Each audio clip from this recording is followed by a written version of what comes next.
मिस्र की सरजमीन पर फिरौन का राज था, और सिर्फ राज ही नहीं, घमंड का ऐसा पहाड़ था कि वो खुद को खुदा कहने लगा था। लोग उसके सामने सिर झुकाते, डरते, कांपते, और वही डर फिरौन के घमंड को और भी बड़ा कर देता था। फिरौन कहता था, मैं हूं मिस्र का मालिक, मेरे बिना इस धरती पर कुछ नहीं हिल सकता। लेकिन एक दिन उसके इस घमंड को झटका देने वाला पहला अलामत सामने आया। मिस्र की रात गहरी और डरावनी थी। शाही महल की सबसे ऊंची बालकनी पर दुनिया का सबसे ताकतवर बादशाह फिरौन खड़ा था, लेकिन आज उसकी आंखों में नींद नहीं थी। उसके कानों में एक अजीब सी गूंज थी, पानी की नहीं बल्कि खून के बहने की आवाज। वह नील नदी की तरफ देख रहा था, वही नील नदी जिसे वह अपनी मिल्कियत समझता था।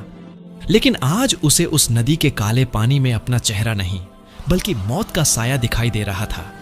उसके हाथ कांप रहे थे। उसने पास रखे सोने के ग्लास को उठाया और पानी पीने के लिए होठों से लगाया, लेकिन जैसे ही पानी उसके मुंह में गया, वह गाढ़ा बदबूदार खून बन गया। फिरौन ने जोर से जाम को फर्श पर दे मारा। नहीं, वह चीखा, यह मूसा का जादू है, यह हकीकत नहीं हो सकती। लेकिन यह हकीकत थी, और यह सिर्फ शुरुआत थी उस खौफनाक अंजाम की जो इतिहास के पन्नों पर हमेशा के लिए दर्ज होने वाला था। कुछ दिन पहले ही हजरत मूसा अलैहिस्सलाम फिरौन के दरबार में आए थे।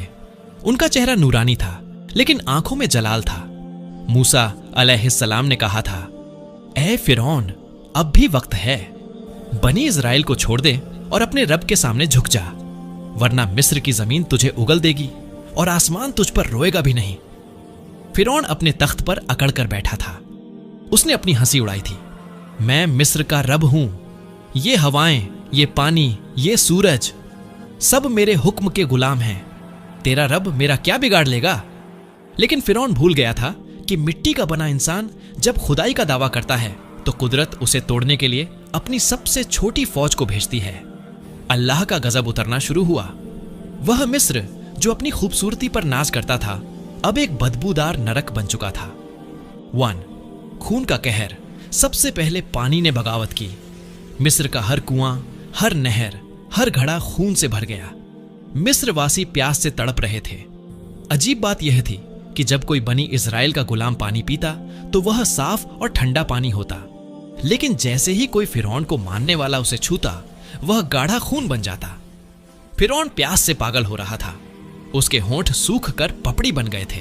वह चिल्लाता, मूसा को बुलाओ, उससे कहो इसे रोके। जब मूसा अलैहिस्सलाम ने दुआ की और पानी साफ हुआ तो फिरौन का घमंड फिर लौट आया। उसने कहा, यह तो बस एक इत्तेफाक था। 2. मेंढकों का हमला। फिर अल्लाह ने दूसरी फौज भेजी। मेंढक। ये कोई आम मेंढक नहीं थे। अचानक लाखों करोड़ों मेंढक मिस्र के घरों में घुस आए। सोचिए उस मंजर को। फिरौन अपने शाही बिस्तर पर लेटने जाता तो मखमल के गद्दों के नीचे से ठंडे चिपचिपे मेंढक निकलते। वह खाना खाने के लिए निवाला उठाता तो खाने के बर्तन में मेंढक कूद पड़ते। वह बात करने के लिए मुंह खोलता तो डर रहता कि कहीं मेंढक मुंह में न चला जाए। पूरे मिस्र में सिर्फ एक ही आवाज थी, डर डर। और लोगों की चीखें। बादशाह हो या फकीर, सबको इन छोटे जानवरों ने घुटनों पर ला दिया था। फिरौन फिर गिड़गिड़ाया, फिर वादा किया, फिर अजाब टला, और फिर उसने वादा तोड़ दिया। 3. जुएं और टिड्डियों का तूफान। फिर हवा ने हमला किया। धूल और मिट्टी जुओं में बदल गई। लोगों के जिस्मों पर, बालों में, कपड़ों में कीड़े रेंगने लगे। वे खुजलाते खुजलाते अपनी खाल नोच लेते थे। उसके बाद टिड्डियों का लश्कर आया। उन्होंने मिस्र के हरे भरे खेतों को खाकर काला कर दिया।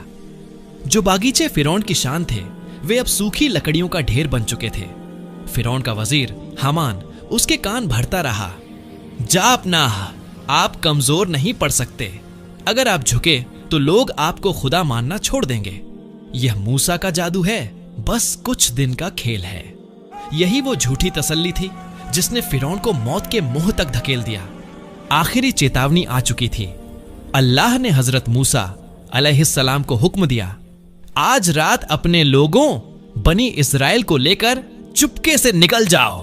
अंधेरी रात में जब मिस्र सो रहा था, लाखों गुलाम खामोशी से अपने घरों से निकले। न कोई शोर, न कोई हंगामा, माएं अपने बच्चों के मुंह पर हाथ रखे हुए थीं ताकि उनकी रोने की आवाज ना आए। यह आजादी का सफर था, लेकिन सुबह होते ही फिरौन के जासूसों ने उसे खबर दी, बादशाह, मूसा अपने लोगों को लेकर भाग गया है, हमारे गुलाम जा रहे हैं। फिरौन गुस्से से लाल हो गया।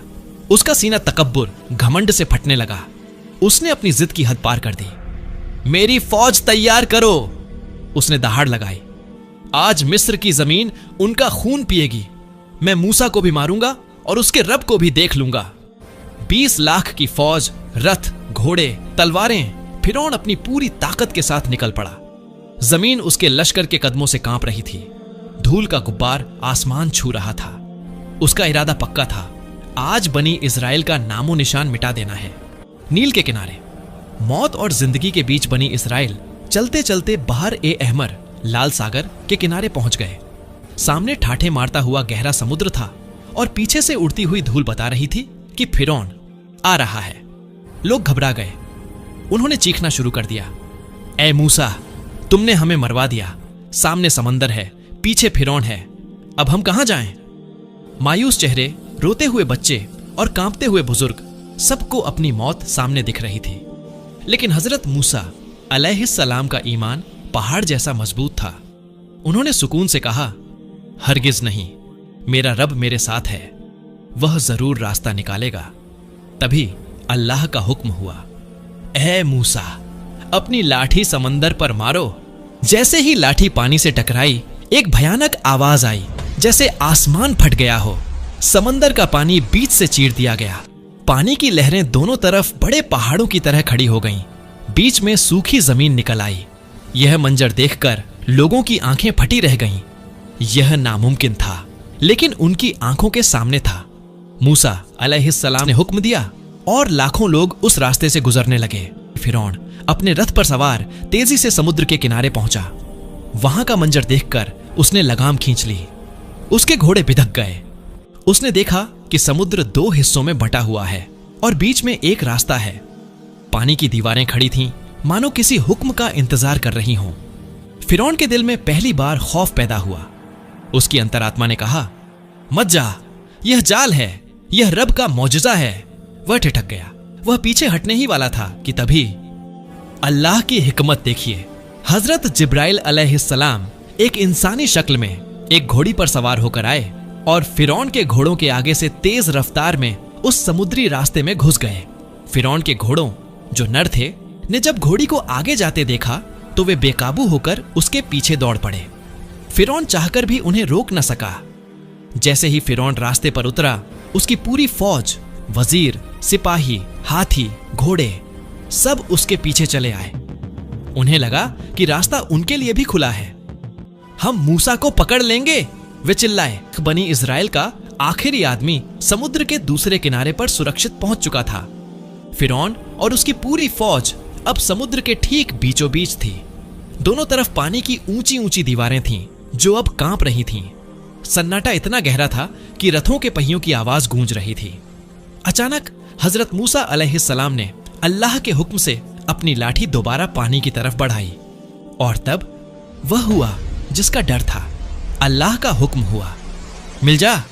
पानी की दीवारें जो रुकी हुई थीं, भयानक शोर के साथ एक दूसरे पर गिर पड़ी। हजारों टन पानी एक झटके में फौज के ऊपर आ गिरा।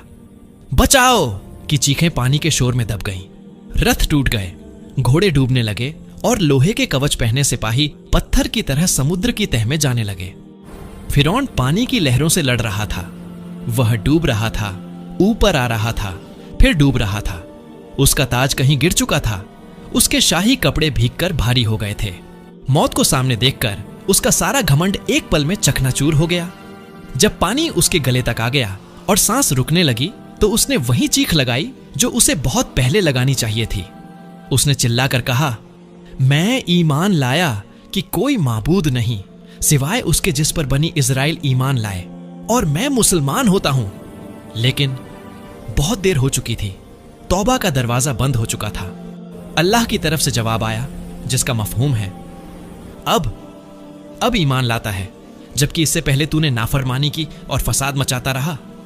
कहा जाता है कि उस वक्त हजरत जिब्राइल अलैहिस्सलाम ने समंदर की काली मिट्टी कीचड़ उठाई और फिरौन के मुंह में ठूंस दी, ताकि वह रहमत की कोई और बात न कह सके, क्योंकि अब फैसले का वक्त था, रहमत का नहीं। फिरौन कहता था, मैं हूं मिस्र का मालिक, मेरे बिना इस धरती पर कुछ नहीं हिल सकता। फिरौन मर गया, लहरें शांत हो गईं, लेकिन कहानी यहां खत्म नहीं होती। यहीं पर वह ट्विस्ट है जो आज भी वैज्ञानिकों और दुनिया वालों को हैरान करता है। आमतौर पर जब कोई समुद्र में डूबता है तो उसका जिस्म मछलियां खा जाती हैं, या वह गलकर खत्म हो जाता है, या फिर वह गहरे पानी में हमेशा के लिए खो जाता है। लेकिन अल्लाह ने फिरौन के लिए एक अजीब और अनोखी सजा चुनी। अल्लाह ने कुरान में फरमाया, आज हम तेरे बदन बॉडी को बचा लेंगे ताकि तू अपने बाद आने वालों के लिए एक निशानी बना रहे। समुद्र की लहरों ने फिरौन की लाश को निगला नहीं, बल्कि उसे उगल दिया। उसकी लाश पानी के ऊपर तैरती हुई किनारे पर आ लगी। यह वही जगह थी जहां बनी इजराइल खड़े थे। उन्होंने अपनी आंखों से देखा कि वो शख्स जो खुद को रब कहता था, आज एक बेजान सूजी हुई लाश बनकर रेत पर पड़ा है। न कोई सिपाही उसे उठाने वाला था, न कोई नौकर। असली ट्विस्ट यह है, हजारों साल गुजर गए, मिस्र की सभ्यताएं खत्म हो गईं, लेकिन उस फिरौन जिसका नाम रामसेस द्वितीय या मरनबताह माना जाता है की लाश आज भी मौजूद है। अल्लाह ने उसे मिट्टी में मिलने नहीं दिया, उसे मम्मी बनाकर महफूज रखा गया। आज वही फिरौन जो कहता था, मैं सबसे बड़ा हूं, मिस्र के एक म्यूजियम में कांच के एक बक्से, ग्लास बॉक्स के अंदर पड़ा है। हजारों साल से लोग आ रहे हैं, उसे देख रहे हैं। वह न मरकर मिट्टी हुआ, न जिंदा रहा। वह इबरत का पुतला बन गया। उसका चेहरा आज भी उस खौफ और दर्द को बयां करता है जो उसने डूबते वक्त महसूस किया था। उसका जिस्म गवाही दे रहा है कि ताकत सिर्फ अल्लाह की है और घमंड का अंजाम हमेशा जिल्लत है। इस कहानी का अंत किसी परियों की कहानी जैसा सुखद नहीं, बल्कि एक भारी खामोशी वाला है। जब पर्यटक टूरिस्ट्स उस मम्मी को देखने जाते हैं तो शायद वे सिर्फ एक पुरानी लाश देखते हैं, लेकिन हकीकत की नजर से देखो तो वह लाश चीख चीख कर कह रही है, मैं भी महलों में रहता था, मेरे पास भी फौजी ताकत थी, मैं समझता था मैं कभी नहीं मरूंगा, लेकिन आज मैं यहां हूं, बेबस, लाचार और तमाशा बना हुआ।